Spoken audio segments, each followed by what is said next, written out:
नमस्कार, कलिड मिडियामा स्वागत छ तपाईलाई। साथमा छु म प्रणव।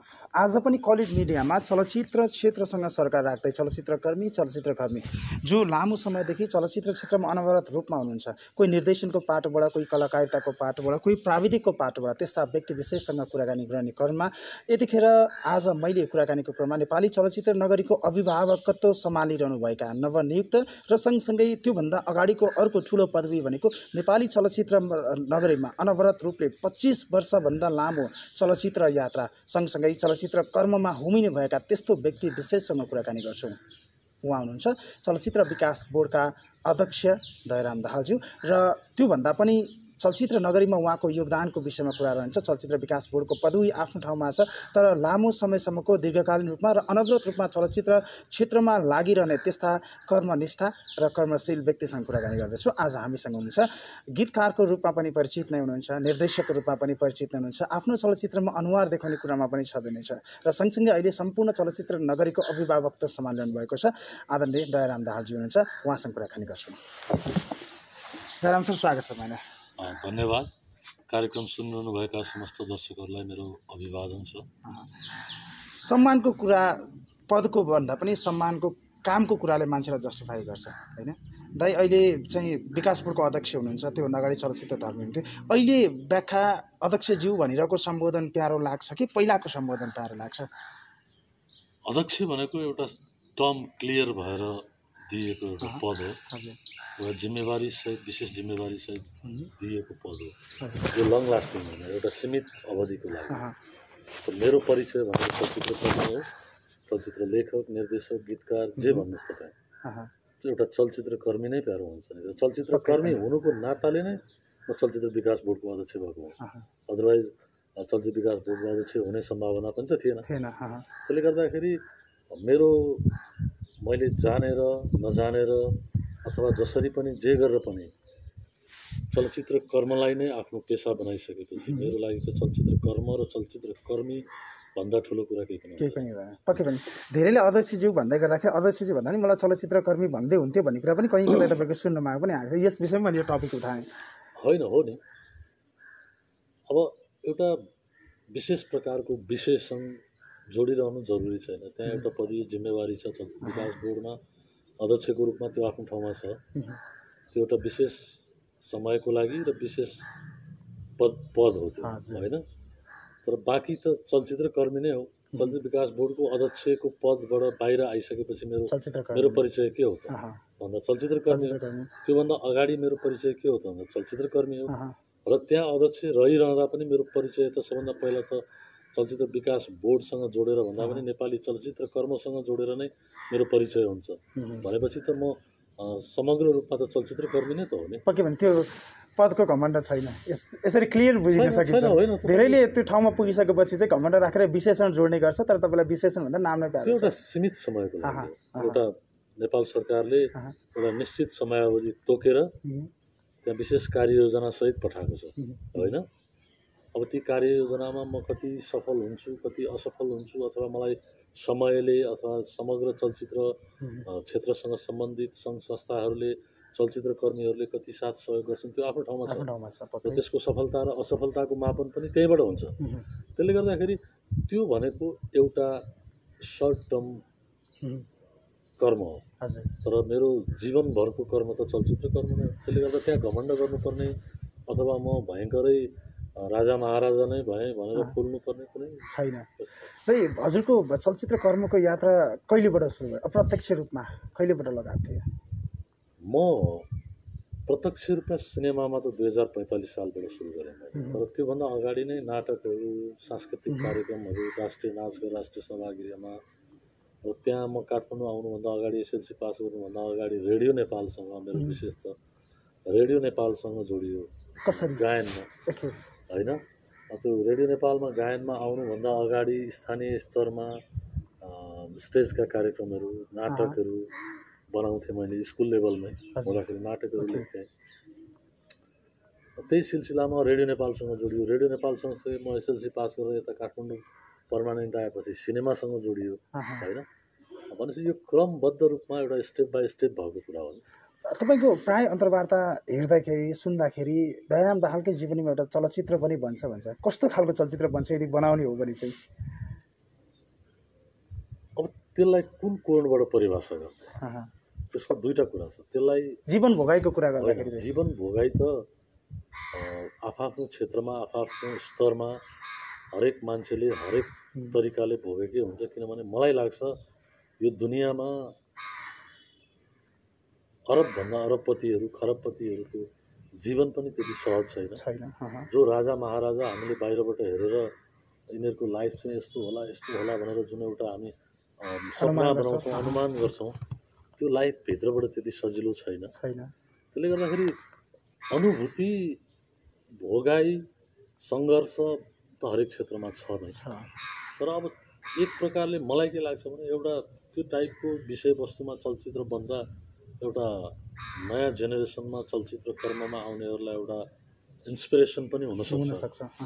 र के पनि हुनसक्छ भने मान्छे सङ्घर्षबाट हार्नु हुँदैन। पक्कै पनि सफलता भन्ने चिज हरेक मान्छेले यो धरतीमा भएका हरेक जीवित कुराहरूले, जस्तो रुख बिरुवादेखि लिएर आउन किरा पट्याङ्ग्रादेखि मान्छेसम्म आउँ होइन, हरेक मान्छेले एउटा बिन्दुमा कुनै न कुनै पोइन्टमा लागिरहँदाखेरि, त्यो कर्ममा लागिरहँदा सफलता प्राप्त गर्छ।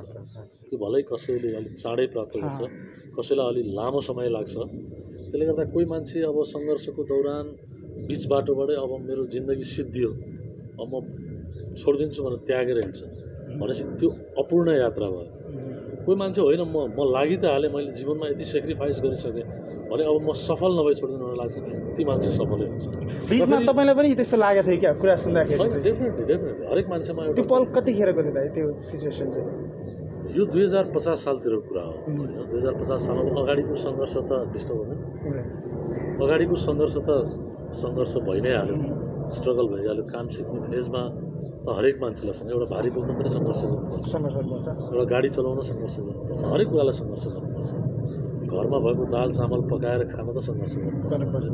अब कुनै प्रोफेसनमा म आफूलाई कुनै चिजलाई कुनै एउटा उसलाई चाहिँ प्रोफेसन बनाउँछु भनेर लागिसकेपछि त्यहाँ डेफिनेटली सङ्घर्ष त ठुलो हुन्छ पक्कै। जो कठिन सङ्घर्ष गर्नेहरू चाहिँ लङ लास्टिङ हुन्छ।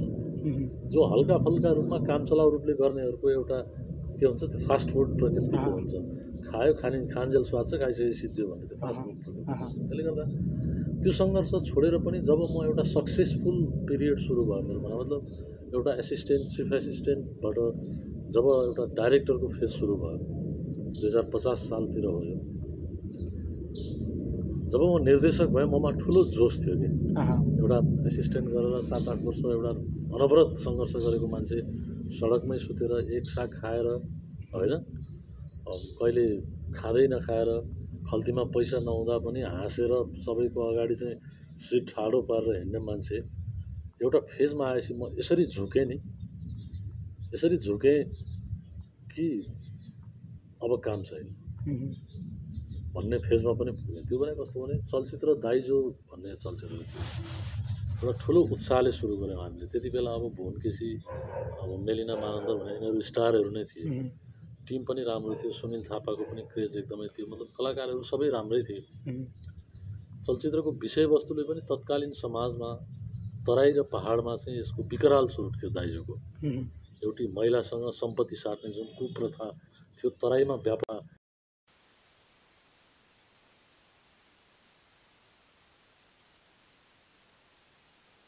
तर भित्र देहातमा चाहिँ विकराल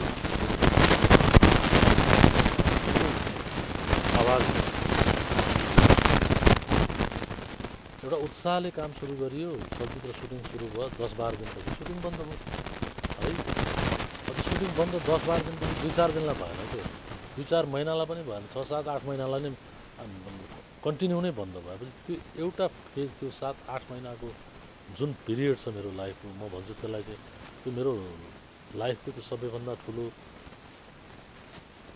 दर्दनाक पिरियड हो। त्यसलाई म मेरा ती काला दिनहरू भन्छु। जति बेला जुन पिरियडले चाहिँ मलाई झन्डै भनौँ एउटा मानसिक रूपमा त म मरिसकेकै थिएँ, भौतिक रूपमा पनि झन्डै मर्नुपर्ने स्थितिमा पुगेको त्यो फेज होइन। अब के भयो भने मान्छेहरूले मलाई के भन्यो 7-8 वर्षको उसमा अब त्यति बेला मिडिया त कमै थिए, कमै हुँदा पनि स्ट्रङ थिए मिडियाहरू। जब चलचित्र रोकिएपछि के भयो भने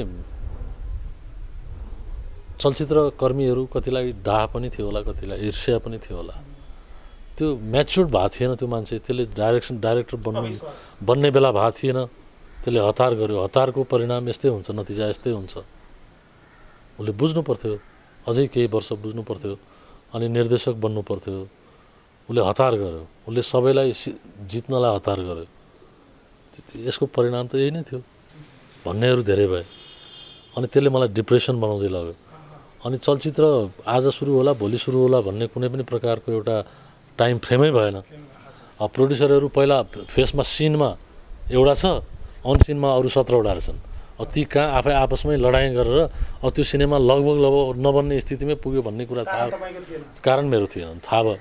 अब मलाई के फिल भयो भने मैले चिफ एसिस्टेन्ट डाइरेक्टर भएर राम्रै पोजिसन बनाइसकेको थिएँ। मलाई एउटा काठमाडौँमा बसेर एउटा साधारण जिन्दगी जिउनलाई पुग्ने कमाइ हुन्थ्यो मेरो। र त्यो भएन भने म बम्बई जान्थेँ काम गर्नलाई। त्यतातिर रिजनल सिनेमाहरूमा काम गर्दा पनि 2-4 महिना काम गऱ्यो भने 1-1.5 वर्ष बाँच्नलाई पैसा पुग्थ्यो, त्यहाँ पैसा धेरै आउँथ्यो। अब म फर्केर त्यो 2044 सालको त्यो बिन्दुमा पुग्न पनि सकिनँ, जहाँबाट मैले चलचित्र कर्म सुरु गरेँ। अर्को बाटोलाई त त्यहीँ पुग्नु पऱ्यो नि फर्केर। म अब अगाडि बढ्ने कुनै स्टेपै छैन। अब एउटा फिल्म 10-12 दिन सुटिङ भएर रोकिएको डाइरेक्टरलाई अर्को फिल्म दिन्छ कसले? पहिलो फिल्म कसले दिन्छ? अनि टिका टिप्पणी के छ भने त्यो मान्छे बेलै भए त्यो बच्चाको आलो काँचो मान्छे कहाँ हुन्छ भन्ने प्रकारको टिप्पणी होइन। होइन त्यो त होइन, त्यो त ब्याकअप छँदै थियो, त्यो अहिलेको लागि त त्यो ऊर्जा नै हो होइन। तर त्यति बेला तत्कालीन रियल टाइममा त जिन्दगी त खतम भयो नि, गएन र? ब्ल्याङ्क देखिँदैन, अन्धकार छ नि। अनि मेरो के अब म पनि एउटा गाउँमा जन्मेको मान्छे, मेरी आमा बाउ अनपढ, मेरो बाउ किसान, भाइ बहिनी साना एउटा ठुलो जिम्मेवारी सहित आएको मान्छे हो। तिनीहरूलाई पढाउनु पर्ने, लेखाउनु पर्ने, खुवाउनु पर्ने, घरको हेर्नुपर्ने, बाबुआमा बुढाबुढी, उनीहरूको पनि त सपना थियो होला छोरा त्यो गाउँबाट जुन गाउँमा चाहिँ बच्चाहरूलाई पढाउनुपर्छ भन्ने सिस्टमै सुरु नभएको बेलामा मलाई मेरो आमाले स्कुल पठाएको भनेपछि एउटा सपना त थियो होला आमाको। अनि मैले चलचित्रमा काम सुरु गर्दा मैले यति ठुला कुराहरू गरिसकेको थिएँ मेरो आमालाई कि म अब चलचित्रमा काम गर्ने, चलचित्रमा यस्तो अब गाउँमा न टिभी थियो, हुने भने एउटा रेडियो हो, न सिनेमा घर हुन्थ्यो। सिनेमा भने के पनि थाहा थिएन, टिभी कस्तो हुन्छ थाहा थिएन, सिनेमा चलचित्र भने के हो त्यो थाहा थिएन। तर के भने त्यो एउटा यस्तो प्रकृतिको काम हो आमा, यो हत्तपत्त मान्छेले गर्नै सक्दैनन्, सम्भवतः यो ग्रहका मान्छेले गर्दैनन् भन्ने फिल थियो होला मेरो आमालाई। भनेपछि त्यो यो ग्रह, यो नेपाल भन्ने देशका मान्छेहरूले नै नगर्ने काम चाहिँ मेरो छोरोले गरिरहेछ भन्ने नि त भयो होला नि, एउटा अनपढ एउटी महिलालाई। र उनले पनि त ठुलो सपना पालेकी थिएन। ती आमाको अगाडि मुख देखाउन जाने बाटो पनि भएन मसँग। त्यसपछि त्यो वर्ष दसैँमा टिका लाउन पनि गइनँ म, तिहारमा भाइटिका लाउन पनि गइनँ, कुनै चाडपर्वमा मैले फोन पनि, अहिले जस्तो फोन सहज त थिएन, र ल्यान्डलाइनबाट त म कतैबाट कनेक्सन गरेर खबर पुर्याउँथेँ, त्यो पनि बन्द भयो। भनेपछि त म त अब कसैको लागि अगाडि पनि मुख देखाउन, म कसैको अगाडि मुख देखाउन लायकै भएन नि त, लायकै भएन। अब अहिले तपाईँले त्यो दिनको तपाईँको त्यो कालो दिन भनेर व्याख्या गर्नुहुन्छ त्यो दिन होइन, अहिलेको सिचुएसन पनि अब तपाईँ अभिभावकै भइसक्नु भएको छ समग्र चलचित्र क्षेत्रकै, यस्तै खालको प्रकृतिका डिरेक्टरहरू होइन, यस्तै खालको प्रकृतिका प्रड्युसरहरू पनि जो नेपाली चलचित्रको कला संस्कृति बचाउने हिसाबले आफ्नो पनि केही 2-4 पैसा होस् र केही कला संस्कृति पनि बचोस् भनेर आउने निर्देशकहरूलाई चाहिँ कसरी चाहिँ सुझाव दिनुहुन्छ तपाईँ? त्यो दिन नै सँगै त्यो दिन अब फरक तरिकाले आउँछ होइन, त्यसको प्रकृति, त्यसको स्वरूप फरक हुन्छ। र मेन कुरा चाहिँ हिम्मतै हो, लगनशीलता नै हो। मैले भने अघि पनि भने मैले त्यो एउटा पोइन्ट छ, सफलताको एउटा पोइन्ट छ। त्यो एउटा पोइन्ट हुँदै मान्छे पास हुन्छ, हरेक व्यक्ति पास हुन्छ, तर लगातारको सङ्घर्ष चाहिँ जरुरी छ। या त यो क्षेत्रमा लाग्दै नलाग्नुहोस्, मेरो भनाइ, यदि लाग्नुहुन्छ भने अब सम्पूर्ण रूपले लाग्नुहोस्। बिचमा तपाईँले दुःख पाउनुहुन्छ, कति छाक भोकै पनि बस्नु पर्ला, कति छाक खल्तीमा बस चढ्ने पैसा पनि नहोला, ट्याक्सी चढ्ने पैसा पनि नहोला। अब त्यतिले हारियो भनेदेखि चाहिँ फेरि त्यो सफलता भन्ने चिज पाइँदैन। र यो सफलता भन्ने चाहिँ सधैँ तपाईँसँग बस्दा पनि बस्दैन, तपाईँ त्यो बाटो हुँदै जाने हो, तपाईँले भेट्नुहुन्छ एकछिन त्यहाँ रमाउनुहुन्छ। यो चौतारी जस्तो हुन्छ, भरियाले चौतारी भेटाएको जस्तो गन्तव्य परै छ, बिचमा चौतारी हुन्छ नि, भारी बोकेर जान्छ, एकदम गरौँ असिन पसिन भए हुन्छ, सुस्केर हालेर हुन्छ, कहाँ गएर एकछिन टेकौँ जस्तो हुन्छ, एउटा चौतारी भेटिन्छ। त्यो सफलताको बिन्दु पनि त्यही हो। त्यो तपाईँ त्यहाँ सधैँ टिकिरहनुहुन्न, तपाईँ फेरि हिँड्नुपर्छ, तपाईँले फेरि अर्को त्योभन्दा माथिल्लो चौतारी भेट्नुहुन्छ फेरि। तर त्यसले गर्दाखेरि त्यो प्रयास चाहिँ निरन्तर हुनुपर्छ। बिचमा यदि मलाई थाक्छु, म मेरो आर्थिक रूपले अथवा मेरो पारिवारिक बोझले अथवा सामाजिक बोझले, मान्छेहरूका लान्छनाले अथवा आरोपले होइन, मान्छेहरूका कमेन्ट र क्रिटिसाइजले म ब्याक हुनुपर्छ भन्ने छ भने अहिले नजानुहोस्, फर्केर फेरि उहाँ पुगेको मान्छे फर्केर त्यही बाटो यहाँ आउन यति नै समय लाग्छ। मानसिक रूपमा त अर्को 10 वर्ष लाग्छ, किनभने तपाईँले धेरै भेटिन्छन् तर फर्किनु भएन, अगाडि जानु पर्यो, जान्छु भन्ने हिम्मत हुनु पर्यो। किनभने तपाईँले जति समय त्यहाँ एक्सपेन्ड गरिसक्नुभयो त्यहाँ पुग्नलाई, तपाईँ फर्केर आउँदा फेरि त्यति समय लाग्छ, तर मानसिक रूपमा त्यसको 4 गुणा बढी लाग्छ। तपाईँ मानसिक रूपमा तयार हुनुहुन्छ त, सक्नुहुन्न, तपाईँले धेरै समय लाग्छ मानसिक रूपमा तपाईँले आफूलाई परिवर्तन गर्नलाई। अनुशासन र एउटा लगनशीलता र एउटा अनुशासनमा बाँध्नको लागि एउटा सरकारी तवरबाट एउटा आचार संहिता चाहिन्छ भने त्यो आचार संहिता निर्माणमा छ। अब नेपाली चलचित्रलाई कुनै न कुनै रूपमा राज्यले सब्सिडाइज गर्नुपर्छ, निर्माणमै सहयोग गर्नुपर्छ भन्ने मेरो मान्यता हो। राज्यले यदि साँच्चीकै नेपालको कला संस्कृतिलाई जोगाउने हो भने राज्य कुनै हाम्रो जस्तो देशमा कुनै न कुनै रूपमा निर्माणमै इन्भल्भ हुनुपर्छ। सबै चलचित्रमा भन्नु मैले विशेष प्रकृतिका कथाहरू हुन्छन्, विशेष प्रकृतिका विषयवस्तु हुन्छन्, त्यसमा राज्य प्रवेश गर्नुपर्छ। सो तपाईँ इन्डिभिजुअल आउनुभयो त्यस्तो विषय लिएर भने तपाईँलाई राज्यले निर्माणमै आर्थिक सहयोग गरोस्, भोलि प्रदर्शनमा नैतिक र भौतिक सहयोग गरोस्, त्यसलाई अन्तर्राष्ट्रियकरण गर्नको लागि संस्थागत त्यसको संस्था कतिको देख्नु भएको छ सजिलो? किन म अहिले कार्यविधि बनाइरहेको छु, स्टोरी ब्याङ्कको अवधारणा हो त्यो, कार्यविधि बनिरहेछ। त्यसले इन्टरनेसनल फेस्टिभलहरूमा मतलब जाने नेपाली चलचित्रहरूलाई पनि सम्बोधन गर्छ। न्यू जेनेरेसनका स्क्रिप्ट राइटिङमा, डाइरेक्सनमा, एक्टिङमा, होइन, एडिटिङमा, सिनेमाटोग्राफीमा, मतलब विभिन्न प्राविधिक विधामा चाहिँ आउने विद्यार्थीहरूलाई पनि सब्सिडाइज मतलब फन्डिङ गर्छ, स्क्रिप्ट राइटिङमा पनि। मेकरहरूलाई त मैले भने विशेष प्रकृतिका कथाहरूलाई निर्माणमै आर्थिक सहयोग गर्छ त्यसले। र जुन कथाहरू त्यहाँ बोर्डमा जम्मा हुन्छन्, निर्माण हुँदैन, त्यसको लागि अन्तर्राष्ट्रिय लगानीको लागि बोर्डले पहल गर्छ, अन्तर्राष्ट्रिय लगानीको लागि बोर्डले पहल गर्छ, र राष्ट्रिय लगानीको लागि पनि बोर्डले पहल गर्छ तपाईँको कथालाई। र त्यो राम्रो कथालाई चाँडोभन्दा चाँडो चलचित्र बन्ने वातावरण बनाउँछ त्यो कार्यविधिले। अब त्यो कार्यविधि अन्तिम चरणमा छ। अर्को बिचमा आयो चलचित्र कर्मीहरूको राहतको कुरा आयो, यो पेन्डेमिक आउला भन्ने छ, राज्यले एकद्वार नीति गरिदियो राहतलाई। अब नेपाल सरकारले एक ठाउँबाट राहत बाँड्ने भनिसकेपछि अर्को ठाउँबाट सेम प्रकृतिको संस्थाले दिन मिल्दैन। त्यसले गर्दा चलचित्र कर्मीहरूलाई राहतको अभाव हो भने मैले त्यसलाई अर्को प्रकृतिबाट केही न केही हल्का प्राविधिक सङ्घ, कलाकार सङ्घ, नृत्य सङ्घ हुँदै अलिअलि सुरु गरिएको छ, होइन। त्यसको लागि मैले भने अब यसरी हुँदैन सधैँ, भोलि यस्तै महामारी भोलि पनि त आउन सक्छ। त्यसले गर्दा श्रमजीवी चलचित्रकर्मी विपद व्यवस्थापन कोषै बनाऊ अब चलचित्र विकास बोर्डमा, जहाँ फन्डिङ जुटाउने जिम्मेवारी चलचित्र विकास बोर्डको पनि रह्यो, नेपाल सरकारले पनि त्यहाँ फन्डिङ गर्न सक्ने भयो, यहाँ राष्ट्रिय अन्तर्राष्ट्रिय गैर सरकारी संस्थाले पनि त्यहाँ फन्डिङ गर्न सक्ने भयो, र चलचित्रसँग सम्बन्धित पेसागत संस्थाले पनि त्यहाँ फन्डिङ गर्न सक्ने भयो, र त्यो सञ्चालन गर्ने जिम्मा चलचित्र विकास बोर्डको मातहतमा चलचित्र कर्मीहरूले नै गर्न पर्छ। यदि कुनै महामारी, कुनै विपद, भोलि बाढी पहिरो आउला, भुइँचालो आउला, के होला, होइन, आज भयो इमिडिएट रेस्क्युमा जान सक्ने, भोलि कसैले हात फैलाएर बसिरहनु पर्ने अवस्था आउँदैन, कुनै नीति निर्णय हुन भएन, फलानु मिटिङ बस्न पाएन भन्नु परेन, चलचित्रकर्मी संस्था बस्छन्, तुरुन्त निर्णय गर्छन्, तुरुन्त रेस्क्युमा जान सक्ने यो कार्ययोजना यो पनि बनिरहेको छ। अब पनि 1 महिनाभित्र यो कार्ययोजना तयार भएर अब फन्डिङ जुटाउन थालिन्छ त्यसपछि, बुझ्नु भएन? यो पनि बनिरहेछ।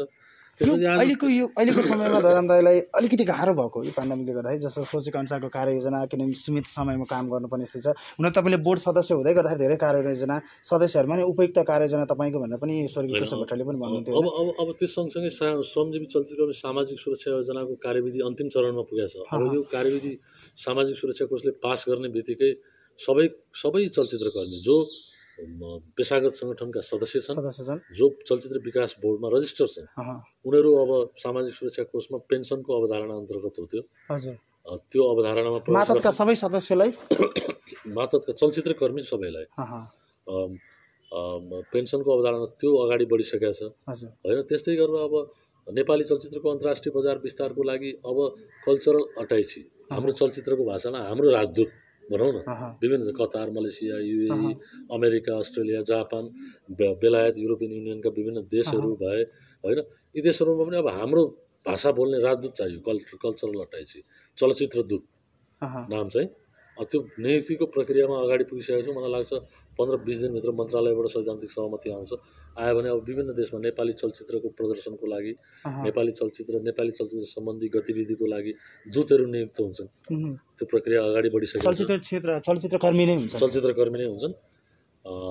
त्यो प्रक्रिया अगाडि बढिसकेको प्रक्रिया छ होइन। भनेपछि अब नीतिगत रूपमा गर्नुपर्ने कामहरूमा म अगाडि आइरहेको छु। अब पाठ्यक्रमकै कुरा छ। तपाईँको स्कुल लेभलबाटै चलचित्रको पढाइ हुनुपर्छ भन्ने मेरो पाठ्यक्रम विकास केन्द्रसँग धेरै चरणको छलफल भइसकेको छ। अब यो अलिकति यो निषेधाज्ञाको स्थिति अलिक सहज भएपछि पाठ्यक्रम विकास केन्द्र र चलचित्रसँग सम्बन्धित विज्ञहरू राखेर बोर्डमा म ठुलो अन्तर्क्रिया गराउँछु। 2-3 दिनको एउटा गोष्ठी गराउँछु। त्यो गोष्ठीपछि एउटा समिति बनेर अब पाठ्यक्रम निर्माणतर्फ अगाडि बढ्छ। अब युनिभर्सिटी लेभलमा तपाईँको अहिले जुन पाठ्यक्रममा चलचित्र सम्बन्धी पढाइ हुन्छ, अब हामीले शैक्षिक बेरोजगार उत्पादन गर्ने कि एकदम स्किल्डवाला चाहिँ मतलब चलचित्रकर्मी दुईवटा जवाब छ। हामीले शैक्षिक बेरोजगार उत्पादन गर्ने हो भने सर्टिफिकेट बाँड्यौँ, डिग्री दिउँ, पैसा ल्याउँ, कलेजले पैसा कमाउँ, सिद्धि कुरा। स्किल्डवाला जुन चलचित्रकर्मी पासिङ आउट भएपछि चलचित्र उद्योगले एउटा राम्रो चलचित्रकर्मी प्राप्त गर्छ भन्ने उद्देश्यले कलेज सञ्चालन गर्ने हो भने त्यसको पाठ्यक्रम परिमार्जन हुनुपर्छ इन्टरनेसनल स्ट्यान्डर्डको। जुन मैले इजरायलदेखि लिएर संसारमा सबैभन्दा राम्रो सिनेमा सम्बन्धी पढाइ हुने भने इजरायलमा, त्यो सँगसँगै साउथ अमेरिकन रिजनमा पराग फिल्म कलेज छ होइन। ती कलेजहरूको ऊ पनि हेरिरहेको छु मैले, कोर्स अफ स्टडी होइन। त्यो अनुसार परिमार्जित हुनुपऱ्यो भन्ने मेरो सदस्य हुँदादेखिको आवाज हो। र त्रिभुवन विश्वविद्यालयले यो कुरा सुनेर भर्खर 1-1.5 महिना अगाडि जति चलचित्र विकास बोर्डलाई पनि बोर्डको अध्यक्ष पदेन सदस्य पाठ्यक्रम निर्माण समितिको युनिभर्सिटी लेभलको भनेपछि चलचित्र विकास बोर्ड त्यहाँ सदस्य छ। अब मिटिङ बस्छ चाँडो नै। त्यहाँको कोर्सलाई पनि कमसेकम व्यावसायिक हुनु पऱ्यो। तपाईँले चलचित्र पढ्नुभयो, चलचित्र पढेर आएर तपाईँ चाहिँ यहाँ आलु बेच्न थाल्नु पऱ्यो भने तपाईँको पढाइ के भन्नु? तपाईँसँग डिग्री छ, के गर्नुहुन्छ तपाईँ? स्किल्डवाला हुनु पऱ्यो। तपाईँले अहिले चलचित्र त विविधतायुक्त छ नि, सिनेमा मात्रै बनाउनुपर्छ भन्ने छैन। यसका विभिन्न आयामहरू छन्। ती कुनै आयाममा तपाईँले आफ्नो क्षमता प्रदर्शन गर्न सक्नुभयो भने पो तपाईँले पढेर डिग्री लिएको अर्थ भयो। पक्कै पनि बिहारमा डक्टर पढ्नेहरू लालु यादवले एक जमानामा घरै पछि एउटा डक्टर सर्टिफिकेट बाँड्यो, केही अर्थ छैन। उल्टै घाटा हो। भैँसी चराउँदै हिँड्नेसम्म मास्टर डिग्रीको सर्टिफिकेट छ बिहारमा, के अर्थ हो? पछि घाटा भयो नि। पछि अर्को मुख्यमन्त्रीले मिलायो त्यो कुरालाई। त्यसले गर्दाखेरि यी कुराहरूलाई विचार गर्नुपर्छ। तपाईँ शैक्षिक बेरोजगार उत्पादन गर्नुहुन्छ वा स्किल्ड एकदम योग्य जनशक्ति तयार गर्नु। ओके, अब पछिल्लो समय चलचित्रमा पनि त्यस्ता धेरै निर्देशकहरू आए जसले एक्सपेरिमेन्ट मात्रै गरेर नेपाली चलचित्र झन् अलिकति बिगारे भन्ने पनि आछ। ती खालका निर्देशक अथवा ती खालको हुन त कला सबैको मापन गर्न सकिँदैन होइन, निर्देशकीय क्षमता होस् अब कर्म कुरा। ती खालकोमा चाहिँ कसरी विकास बोर्डले अगाडि पाइला छ सबै खालका चलचित्र एक्सपेरिमेन्ट? हामीले अब सर्ट टर्मको एउटा सानो प्रोसेसलाई चाहिँ हेरेर चाहिँ विश्लेषण गऱ्यौँ भने हामी गलत हुन्छौँ। त्यसको लागि हामीले समग्र नेपाली चलचित्रको इतिहासदेखि अहिलेको अवस्थासम्मको होल प्रोसेसलाई चाहिँ विश्लेषण गर्नुपर्छ। जब नेपालमा चलचित्र निर्माण सुरु हुन थाल्यो त्यति बेला चलचित्र भन्ने कुरै आम मान्छेलाई थाहा थिएन। चलचित्र बन्दै गयो, एउटा फेज आयो, एउटा दुईटा बन्दै गयो, एउटा फेज आएर चलचित्र व्यावसायिक रूपमा यसले जनशक्ति उत्पादन गर्न पनि सकेन होइन। र 2046 सालपछि एउटा यस्तो फेज आयो 2050 सालसम्मको। त्यो फेजले के गर्यो भने नेपालमा जनशक्ति पनि उत्पादन गर्यो। त्यो अवधिमा के थियो भने अधिकांश प्राविधिकहरू बम्बईबाट कलकत्ताबाट ल्याउनु पर्छ। त्यो फेजमा मेकअप म्यानदेखि लाइट म्यानदेखि किचनमा भात पकाउनेदेखि आर्ट डाइरेक्टरदेखि क्यामराम्यानदेखि डाइरेक्टरदेखि एसिस्टेन्ट डाइरेक्टरदेखि मतलब हरेक फेजका टेक्निसियनहरू जनशक्ति उत्पादन गर्यो त्यो फेजले। त्यसपछि नेपालमा चलचित्रमा काम गरेर भात खान पुग्छ र भन्ने प्रश्नको जवाब दिन कति बेलाबाट बन्द भयो? 2051-52 सालपछि। किनभने त्यो फेज एउटा व्यावसायिकको उत्कर्षमा थियो ताकि नेपाली चलचित्रमा काम गरेर कोही मान्छे अब स्वरोजगार भनेर एउटा जीवनयापन, राम्रो जीवनयापन, सहज जीवनयापन गर्न सक्छ भन्ने। तपाईँको त्यति कुन फिल्म थियो 52 सालतिर कुरा? 52 मेरो भरिया थियो होइन। भनेपछि ती चरण पार गर्दाखेरि पनि हामी कुन कुरामा चाहिँ हामी कमजोर थियौँ भने हामी प्राविधिक रूपमा अत्यन्त कमजोर थियौँ। जुन प्रविधिले हामीले चलचित्र खिच्थ्यौँ त्यो प्रविधि वास्तवमै कमजोर प्रविधि थियो, 16 mm भन्ने कुरा। यदि त्यो 35 र 16 सिनेमास्कोप हुँदो हो भने त्यो प्रविधि भने अहिले पनि बेस्ट प्रविधि हो। तर 16 mm मा खिचेर हामीले 35 मा ब्लोअप गर्दा चलचित्रको जुन क्वालिटीको त्यसले झन्डै 90% रेजुलेसन ड्रप गरिदियो। चलचित्रको पर्दामा धमिलो आउने र त्यो प्रोजेक्टर चलाउने त्यो अपरेटरले अलिकति ध्यान दिएन भने बेला बेला धमिलो आउने त्यो विविध कुराहरू थिए। र त्यसपछि बिस्तारै चरणबद्ध रूपमा हामी एउटा यस्तो फेजमा आयो त्यो प्रविधिको समस्या पनि समाधान गरेर डिजिटल प्रविधिको पनि एउटा आधुनिक डिजिटल प्रविधिमा अहिले हामी आयौँ हो। अब यी चरणले के गर्यो भने हामीलाई प्रविधिदेखि हाम्रा जनशक्तिदेखि हाम्रा कलाकर्मीदेखि यी सबै कुराहरू चाहिँ अब के हुन्छ स्वावलम्बी बन्न सक्छन् है भन्ने एउटा फेज रह्यो हो हैन। नेपालमा पनि चलचित्र कर्म गरेर मान्छे बाँच्न सक्छ भन्ने एउटा अवस्था सिर्जना भयो होइन। र यसले राष्ट्रिय अन्तर्राष्ट्रिय रूपमा प्रभाव पार्न सक्छ भन्ने एउटा अवस्था सिर्जना हो। अबको फेज भनेको के हो भने अब बिचा एउटा आयो यो गरे त्यो गरे भन्नुभन्दा पनि अबको फेज भनेको के हो भने नेपाली चलचित्रको समग्र परिभाषा नै परिवर्तन गर्ने फेज हो अब चाहिँ। किनभने अब प्रविधि पनि छ हामीसँग, जनशक्ति पनि छ हामीसँग, कलाकारहरू पनि छन् हामीसँग, लोकेसनहरू पनि छन् हामीसँग र यति सानो देशमा यति धेरै संस्कृति छन्, यति धेरै जात जाति छन्, यति धेरै संस्कृति, यति धेरै सामाजिक बनावटहरू छन् कि कथाहरू पनि छन् हामीसँग। त्यही खालका निर्देशक पनि आज हलिउडमा सिनेमा बनाउन कथा पाउन छोडियो, त्यही भएर मान्छेहरू काल्पनिक कथामा धेरै सिनेमा बनिरहेको छन् हलिउडमा। हामीलाई त त्यो कथाको त अर्को 50 वर्ष कुनै दुःखै छैन, मात्रै हामीले अलिकति मेहनत गर्नु पर्यो स्थान अनुसार र व्यक्ति अनुसार हाम्रोमा कथा निक्लिन्छ। अब साँच्चीकै रूपमा नेपाली चलचित्रलाई राष्ट्रिय र अन्तर्राष्ट्रिय रूपमा पहिचानयुक्त बनाउने हो भने अब हामीले हाम्रा कन्टेन्टमै चलचित्र बनाउनुपर्छ। भलै 1-2 वर्ष 3 वर्ष 4 वर्षको एउटा फेज 4-5 वर्षको एउटा फेज चाहिँ दुःखदायी हुनसक्छ। किनभने जुन टेस्टको चलचित्र हेर्ने बानी दर्शकहरूलाई परेको छ त्यो टेस्ट परिवर्तन गराउनुपर्छ। त्यो फेज अलिकति कठिन हुनसक्छ। तर अब हामीले हलिउड र बलिउडको शैलीको फर्मेटमा सिनेमा बनाउन बन्द गर्नुपर्छ र जुन कोरियन शैलीको पनि अहिले कपी हुन थालेको छ त्यो बन्द हुनुपर्छ र हाम्रै शैली मौलिक भनौँ, हाम्रै शैली भनौँ न, त्यसलाई मौलिक भने जे भने हाम्रो आफ्नै शैली, यो चाहिँ नेपाली फिल्मको शैली। जस्तो कोरियनहरूले 50औं वर्षको सङ्घर्षपछि त्यो शैली इस्टाब्लिस गरेर यसपालि अस्कर एवार्ड जित्यो प्यारासाइटले भने त्यो आज 2 वर्ष 3 वर्षमा आएको होइन नि। त्यो समग्र कोरियन सिनेमाको तपाईँको 50 वर्षको इतिहास हेर्नुहोस्, त्यहाँ राज्यको लगानी कति छ, त्यहाँका मान्छेहरूको डेडिकेसन कति छ। र हामीमा चाहिँ के प्रवृत्ति भयो भने हामी कुरा ठुला गर्ने काम चाहिँ झिँगो पनि नगर्ने, जसको त बजार नै कम छ, जसको बजार कम छ, जसको राज्यको आर्थिक अवस्था कमजोर छ, राज्यले पनि त्यति धेरै लगानी गर्न सकिरहेको अवस्था छैन अहिलेसम्म चलचित्र। अबको फेज चाहिँ के हो भने हामीले हाम्रा मौलिक आफ्नै कथाहरूको चलचित्र बनाउनुपर्छ, केही रिस्क चाहिँ बेहोर्नुपर्छ। त्यसैको लागि चाहिँ स्टोरी ब्याङ्क चलचित्र विकास बोर्डबाट अघि बढाएको मैले। र यो फेजले चाहिँ के गर्छ भने राष्ट्रिय तथा अन्तर्राष्ट्रिय रूपमा चाहिँ त्यो कन्टेन्ट देख्ने बित्तिकै यो चाहिँ नेपालको कथा है भनेर मान्छेले बुझोस् संस्कृति देखेर होइन, त्यो दृश्यहरू देखेर। तर यसमा चुनौती पनि होला नि त होइन? चुनौती नभएको त कुन काम हुन्छ? हरेक काममा चुनौती। किनभने अहिले हामी सबैजना चुनौतीदेखि डराएर भाग्नुभयो भने अघि भनेको जस्तै हुन्छ। चुनौतीदेखि डराएर भाग्नुभयो भने त तपाईँ त अर्काकै उसमा आश्रित हुनुहुन्छ नि। त्यसले गर्दा हामीले यदि हाम्रो फर्मेट बनाउन सकिएन भने हामी जहिले पनि बलिउड हलिउड र कोरियन सिनेमाकै फर्मेटमा नेपाली सिनेमालाई हालिरहेको हुन्छौँ। त्योबाट छुट्ने कि नछुट्ने हो? पक्कै पनि हामीले त त्यही पहिलाकै खालको त्यो परिवेश नै प्यारो हुन्छ होइन। त्यसले गर्दाखेरि त्यो फर्मेटबाट हामी बाहिर आएर हामीले हाम्रो शैलीलाई इस्टाब्लिस गर्नुपर्छ। ओके सो अब अहिले त यो विषम परिस्थितिमै छ होइन, सबै साइलेन्स नै भइरहेछ कामहरू। के छ अब चलचित्र नगरले अझ चलायमान भोलिको दिनमा सिनेमा रिलिज हुन त टाइम लाग्छ, तर काम गर्ने स्थितिमा अहिले प्राविधिकहरू कैयौँ बेरोजगारको स्थितिमा छन्। चलचित्रकर्मीहरू आफै डिप्रेसनको शिकार पनि भएको केही समाचार कन्ट्रोभर्सीका कुराकानी पनि सुनिन्छ। त्यसरी नजरअन्दाज गरिरहँदाखेरि अझ घाटा लाग्छ कि के छ, कसरी अगाडि बढाउनु? सबभन्दा पहिला कुरा त हामी मिडियाकर्मीहरूले पनि आफ्नो ठाउँबाट एउटा ऊर्जा नै जगाइराख्नुपर्छ। किनभने नकारात्मक कुराहरूले जहिले पनि नकारात्मक प्रभाव पार्छ। त्यसले गर्दा एउटा फेज हो यो पनि, एउटा जिन्दगीको एउटा स्ट्रगलको फेज सम्झनु पर्यो।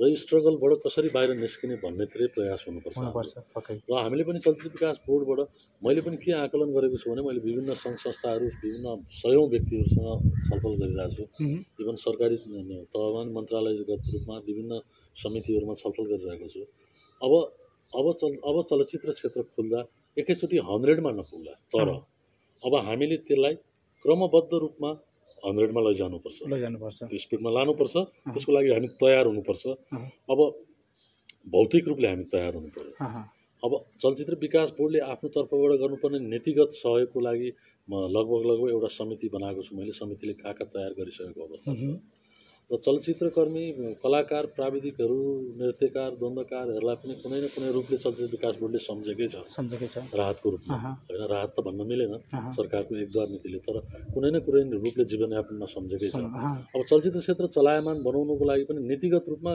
कसरी सहजीकरण गर्न सकिन्छ र यो क्षेत्र सुरु हुँदाको बिगिनिङ फेजमा जुन एकदम जोखिमको लेभल एकदम माथि छ नि त त्यसलाई कसरी न्यूनीकरण गर्न सकिन्छ भनेर मैले सरकारी तर्फबाट प्रयास गरिरहेको छु र मलाई लाग्छ अब हामी सबैले एक भएर अगाडि बढ्दा त्यति आत्तिनु पर्दैन किनभने एक हिसाबले डिस्ट्रक्सन भएको हो यो डिस्ट्रक्सनै भएको यो पेन्डेमिक भन्दा अगाडिको सिचुएसन होइन पेन्डेमिकको अगाडिको सिचुएसन पनि सुखद थिएन नेपाली चलचित्र त्यो लेभलमा अब पुग्न चाहिँ कति टाइम लाग्छ त्यति लामो समय लाग्दैन तर यसलाई तपाईँ यो अवधिलाई के सम्झिनुहोस् भने डिस्ट्रक्सन भयो र एउटा भनाइ छ अङ्ग्रेजीमा destruction is the symptom of construction विनाश भनेको निर्माणको सम्भावना बढी हुन्छ विनाश भइसकेपछि निर्माणको सम्भावना अब विनाशको फेज सिद्धियो अब निर्माणको फेज सुरु हुन्छ क्या हाम्रो पनि यो पेन्डेमिकले हामीलाई गर्नु जति गरिसक्यो अब सुरु हुने फेज चाहिँ हाम्रो निर्माणकै फेज हुन्छ त्यसले अब हाम्रो बाटोलाई मैले अघि भने जस्तो हाम्रो आफ्नै शैली इस्टाब्लिस गर्ने बाटोमा लगेर स्थापित गर्न पनि सक्छ तपाईँले भन्दै गर्दाखेरि तर केही बुझ्ने चलचित्रकर्मीहरू के चलचित्रकर्मी नेपाली चलचित्र नगरी अब त्यस्तो अवस्थामा रहेन अब हामी चाहिँ मोडिनुपर्छ भन्ने चलचित्रकर्मीहरूले चाहिँ के भन्नुहुन्छ होइन मैले अघि भने तपाईँ कहाँसम्मको यात्रा गर्ने मनस्थितिमा हुनुहुन्छ तपाईँ मानसिक रूपमा कति तयार हुनुहुन्छ भन्ने कुरा हो त्यही भएर मैले अघि भने तपाईँ मानसिक रूपमा पूर्ण रूपले तयार हुनुहुन्न भने चलचित्र क्षेत्रमै नआउनुहोस् तपाईँ पूर्ण मानसिक रूपमा तयार भएर आउनुहोस् यस्ता बाधा अवरोध त हरेक स्टेपमा आउँछन् हामीले भुइँचालो पनि भोगेको हो आन्दोलन पनि भोगेको हो माओवादी जनयुद्ध पनि भोगेको हो यावत कुराहरू भएको चलचित्र क्षेत्रले नभोगेको होइन ती सबैबाट हामी खरो उत्रिँदै आएका छौँ यो 6 महिनाको अवधिले हामीलाई धस्याएको छैन मैले यसलाई एउटा सानो डिस्ट्रक्सन सम्झेको छु यसले हामीलाई नयाँ निर्माणको अवसर पनि दिन्छ नि त त्यतातिर सोचौँ न त्यतातिर प्रयास गरौँ ओके अब त अहिले जस्तो बलिउडकै कुराकानी गरौँ एक इक्जाम्पल हाम्रो छिमेकी राष्ट्रकै बलिउडमा चलचित्र घर नखोली पनि नयाँ चलचित्रहरू विभिन्न डिजिटल प्लेटफर्म मार्फत चलिरहेछन् यो विकल्प नेपालमा छ कि छैन जुन रेडी भएर बसेका सिनेमा विकल्प छ नेपालमा तर तत्कालै यो विकल्प छैन तत्कालै नेपाली सिनेमाको जुन कस्ट छ त्यो कस्ट डिजिटल प्लेटफर्मले कभर गर्ने अवस्था पनि छैन किनभने जसरी कार्ड सिस्टमबाट सिनेमा हेर्ने जुन छ नेपालीहरू कतिको हातमा कार्ड छ जो नेपाली सिनेमाका कोर दर्शकहरू छन् उनीहरूसँग त 5% मान्छेसँग पनि कार्ड छैन त्यसैले के छ भने पहिला त राष्ट्र बैङ्कले यसको गेटवे खुला गर्नु पर्यो र हरेक नेपालीको हातमा एउटा कार्ड डिजिटल कार्ड चाहिँ पुर्याउनु पर्यो त्यो मैले राष्ट्र बैङ्कमा कुरा पनि गरेको छु यो विषयमा र चलचित्र बोर्डले पनि आगामी दिनमा डिजिटल प्लेटफर्मको एउटा विशाल बाटो चाहिँ बनाउने अवधारणा अगाडि आइसकेको छ यो अब अगाडि बढ्छ ओके अब यो चलचित्रकर्मीको कुरा जुन चलचित्र डिजिटल प्लेटफर्ममा चल्नेको कुरा पनि भयो यो अब चलचित्र बनाइसकेपछि जुन अहिले हालसालै रोकेका सिनेमाहरू पनि छ चलने क्रममा पनि अब झन् यो विषय गाह्रो भएर आउँदैन सजिलो त कुन विषय छ र मैले भने सजिलो कुन विषय छ यो गाह्रोको टपिकमा मैले के किन अब हल खुल्नेवाला छन् खुलिसकेपछि नेपाली चलचित्रबाट बक्स अफिसमा त्यतिको कलेक्सन हुँदा बलिउड र हलिउडको फिल्मबाट धेरै पैसा पनि आउँछ हैन ट्याक्स पनि हुन्छ प्राथमिकताको कुरा पनि विकास बोर्डले हलिउडतिरै बलिउडतिरै लान्छ भन्नेहरूलाई चाहिँ के भन्नुहुन्छ लाँदैन चलचित्र विकास बोर्डले सबभन्दा पहिला सिनेमाघर खुलेको 6 महिनाको जुन अवधि छ त्यसमा नेपाली सिनेमा प्रदर्शनलाई नै प्रायोरिटी दिन्छ र त्यसको लागि मैले चलचित्र विकास बोर्डबाट इन्कोडिङमा VPN चार्जमा पब्लिसिटी छपाईमा सरकारी मिडियाको पब्लिसिटीमा सहुलियतको लागि पहल गरिसकेको छु। VPN चार्ज इन्कोडिङ र पब्लिसिटी छपाईको खर्चहरूमा चलचित्र विकास बोर्डले सहयोग गर्छ निर्माताहरूलाई। र सरकारी मिडियामा विज्ञापन बजाउनलाई नोमिनल चार्जमा एकदम नोमिनल चार्जमा व्यवस्था गर्छ। त्यसको लागि नेपाल टेलिभिजन, रेडियो नेपाल, गोरखापत्र, महानगरपालिका नगरपालिका अन्तर्गतका FM स्टेसनहरू, डिजिटल होर्डिङ बोर्डहरूसँग मेरो कुरा भइसकेको छ। त्यसले गर्दा निर्माताको जोखिम कम गर्ने प्रयासमै जान्छौँ हामी र नेपाली सिनेमालाई प्रायोरिटी दिन्छौँ। अहिलेको राहतमा ती चिज समावेश हो? डेफिनेटली भनेपछि 6 महिनासम्म नेपाली चलचित्रले प्राथमिकता पाउँछ। नेपाली चलचित्रले त सधैँ प्राथमिकता पाउँछ। अबको पहिलो नम्बरमै नेपाली चलचित्र हो। यदि नेपाली चलचित्रले नै नेपाली सिनेमा घरहरूलाई धान्ने स्थिति आयो भने हामीले विदेशी चलचित्र चलाउनुपर्छ भन्ने छैन। हामीले विदेशी चलचित्रको वकालत गर्नुपर्छ भन्ने छैन। चलचित्र विकास बोर्डको स्रोतको लागि तपाईँले सोध्नु भयो होला प्रश्न। नेपाल सरकारले चलचित्र विकास बोर्ड गठन गर्छ भने भोलिका दिनमा चलचित्र विकास बोर्डको स्रोत सिनेमा घरमा आश्रित हुनु हुँदैन। नेपाल सरकारले कार्यक्रम हेरेर चलचित्र विकास बोर्डको कार्यक्रम हेरेर नेपाल सरकारले अरू प्रतिष्ठानहरू जस्तै बोर्डलाई पनि बजेट छुट्याउनुपर्छ। मेरो माग पनि छ सञ्चार मन्त्रालय अहिले तत्कालै मैले माग पनि गरेको छु। र हामी नेपाली संस्कृतिको चाहिँ विकास गर्ने, नेपाली कलाको विकास गर्ने भन्छौँ, अनि विदेशी सिनेमाको विकास शुल्कले नेपाली सिनेमाको विकास हुन्छ। त्यसले गर्दा चलचित्र विकास बोर्डलाई विकास शुल्क भन्ने झन्झटबाट मुक्त गर्नुपर्छ। र ठिक छ, विकास शुल्क लगाओस्, राज्यले लियोस्, उसको कोषमा लैजाओस्, हामीलाई चाहिँदैन। तर चलचित्र विकास बोर्डको कार्यक्रम अनुसार राज्यले चलचित्र विकास बोर्डको लागि बजेट छुट्याउनुपर्छ। जस्तो खेलकुद परिषद, एकाडेमी, सङ्गीत नाट्य प्रतिष्ठान, नेपाल ललित कला प्रतिष्ठान, सांस्कृतिक संस्थान जसरी छुट्याउँछ त्यसै गरी चलचित्र विकास बोर्डलाई पनि बजेट छुट्याओस्, मेरो आग्रह हो। सो यो तपाईँको अन्तिमको कुराले सुन्दाखेरि चाहिँ केही चलचित्रकर्मीहरूलाई राहतको त पक्कै भयो, किन नेपाली सिनेमाले प्रायोरिटी 6 महिनासम्म पाउनु यो अहिलेको विकराल स्थिति पछिको सम्भावना, किनभने अब कहिले खुल्छ अहिलेसम्म पनि छैन। अन्तिममा सर्टकटमा दयानभाइ के छ, खुल्ने स्थिति कस्तो छ सिनेमाघर? खुल्ने स्थिति कस्तो छ भन्दा पनि अब खोल्नै पर्छ। अब हामी कति दिनसम्म यो कोभिडसँग भाग्ने, कहिलेसम्म भाग्ने? किनभने जबसम्म यसको प्रपर भ्याक्सिन आउँदैन तबसम्म यो पूर्ण रूपमा निर्मूल हुने अवस्था देखिएन। किन संसारभरिको जुन अवस्था छ अहिले, संसारका विभिन्न देशहरूले भनिरहेका छन् यो अवस्थालाई। त्यसले गर्दा अब हामीले योसँग एउटा लिभिङ टुगेदरको रिलेसन राखेर अगाडि बढ्नुपर्छ। सो अब सिनेमा बनाउने चाहिँ प्रोटोकलहरू त्यस्तो प्राइभेट सङ्घ अध्यक्षसँग कुरा गर्दाखेरि अब प्रोटोकल अलिकति त हुन्छ नै, किन स्वास्थ्य निर्देशिका भने त्यो राज्यले लगाएको कानुन भन्दा पनि व्यक्तिको सुरक्षाको लागि, चलचित्र कर्मीहरूकै सुरक्षाको लागि, अरू व्यवसाय जो व्यवसाय हुन्छ सबै एउटा नागरिकको सुरक्षाको लागि नै हो प्रोटोकलहरू। ती स्वास्थ्य सम्बन्धी प्रोटोकल पालना गऱ्यौँ भने हामी आफै सुरक्षित हुन्छौँ। यो त मान्नु पर्यो नि, राज्यले प्रोटोकल दियो, राज्यले भने मान्दिन भनेर मिलेन। तपाईँको सुरक्षाको लागि तपाईँले गर्नुपर्ने आवश्यक तयारी गर्नु पर्यो, चलचित्र कर्मीहरूले पनि गर्नु पर्यो, र त्यो तयारी गरेर आफू बच्दै आफ्नो कामलाई पनि अगाडि लैजानु। अब सिनेमा छायाङ्कनको प्रोटोकल कस्तो छ बनाउनको लागि? केही निर्देशिकाहरू तपाईँले तयार गर्नु? निर्देशिका आउँछ, निर्देशिका चलचित्र कलाकार सङ्घ, प्राविधिक सङ्घ, नेपाल चलचित्र निर्माता सङ्घ, चलचित्र सङ्घको जुन एउटा मापदण्ड उनीहरूले बनाएर दिएछन् मलाई बोर्डमा, ती सबैलाई कम्पाइल गरेर मैले कोभिड म्यानेजमेन्टको क्राइसिस म्यानेजमेन्ट कमिटी CCMCमा पठाइसकेको छु। सञ्चार मन्त्रालयले पनि त्यसैलाई नेपाल सरकार समक्ष प्रस्तुत गरेको छ र सबै संस्थाको सहमतिमै एउटा मापदण्ड बनेको छ। समय कति पर्खिनु पर्ला? म त चाँडो खोलोस् भन्छु। हिजो पनि मेरो भर्खर हिजो पनि सचिवज्यूसँग कुरा भयो यो विषयमा, हिजो बिहान पनि अब प्रधानमन्त्रीज्यूसँग पनि कुरा भयो मेरो यो विषयमा। अब अरू क्षेत्रलाई बिस्तारै सुचारू गरेपछि चलचित्रलाई नै स्टेप बाई स्टेप सुचारू गरिदिनुहोस्। अब किनभने हामी पनि अब युज टु हुनु पर्यो। दर्शकहरू अब हलसँगको साइनो, कलाकारहरूको क्यामेरासँगको साइनो अब टुट्नु भयो। सर्टकटमा अन्तिममा भन्नुहोस्, अहिले यो कोभिडका कारणले गर्दा कतिजना बेरोजगार छन्, अज्ञात बेरोजगार चलचित्रकर्मीहरू कतिको सङ्ख्या? होइन, सबै बेरोजगार छन्। अब अलिअलि लुकीछिपी काम भइरहेको बाहेक त अरू कुन काम भएको छ भने सबै बेरोजगार छन् अलमोस्ट।